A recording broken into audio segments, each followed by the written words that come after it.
I'm Timothy Witham, of course. I started talking about at the end of the second video I did. I started talking about Demons 3.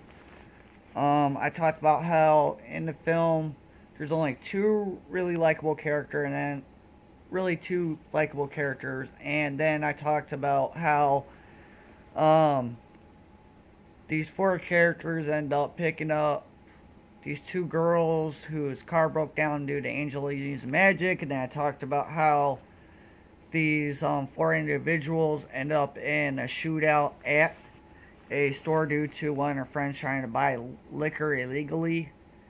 And then what ends up happening with that is ends up in a big shootout where two cops are shot, and then these four individuals end up on a run with these two girls.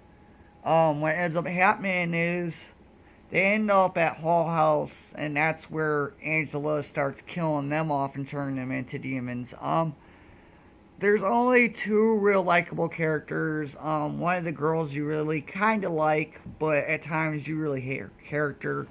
At times she's terrible at acting. And then you have one egotistical guys whom are part of the four that got into that situation with the shootout.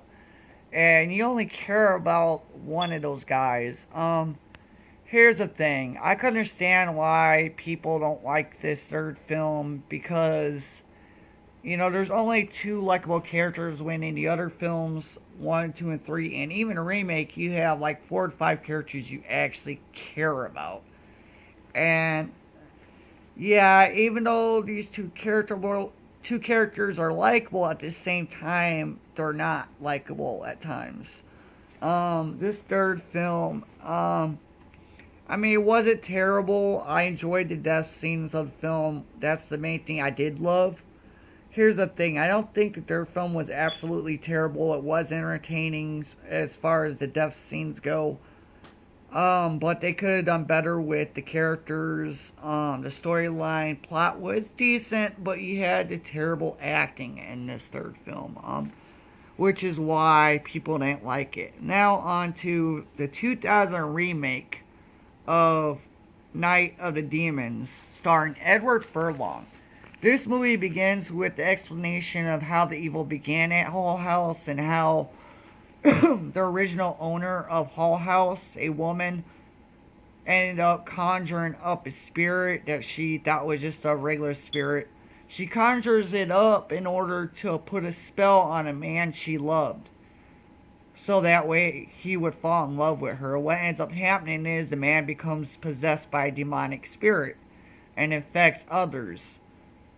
And then the woman ends up committing suicide, leaving one survivor, a female maid, whom used ancient symbols to keep herself protected from the evil. Then the movie goes on into the present, where you're introduced to Edward Furlong's character, his friend Dex, which is another character, and of course, two females. The one female is actually the lead of the film. The other ends up becoming a demon, of course. And of course, the leading lady is smoking hot, has blonde hair. I can't remember her name, but she also starred in the movie 8 Mile with Eminem in it as Eminem's love interest in that film. Then, of course, you have Angela. In this remake, Angela ends up throwing a party at Hull House in which Edward Furlong's character, who deals drugs, drops his drugs down the basement through a vent leading to the basement, of course, when the cops show up shutting the party down due to Angela not having a permit to throw the Halloween party at Hull House. And then when the cops arrive, the people are forced to leave. But the cops don't realize that 6 of Angela's friends are in hiding. So only Angela was supposed to be at the Hull House due to her renting it out. If she would have had a permit, of course, the cops wouldn't have shut the party down. What ends up happening is Angela opens the basement for Edward Furlong's character to get the drugs. out from the basement. There they find a corpse in which Angela gets too close to the corpse and it ends up biting her, turning her into a demon. Then the fun really begins with this film as Angela begins to turn her friends into demons. Edward Furlong in this movie, I did not see his death coming. Man, that was the most shocking death scene. Was his death scene. What ends up happening is later you find out that Angela needs 6 victims, so that way she could conjure up demons to rule the world. And like I said, the most surprising demon transformation scene for me is when Edward Furlong's character changed into a demon. I didn't see that coming.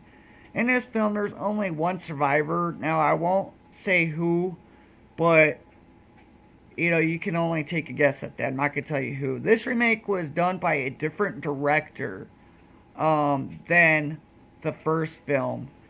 The director had bought the rights to this film, and the characters in this one wasn't cheesy like in the original 3 films. So, the characters were better thought out in this one. Very well done.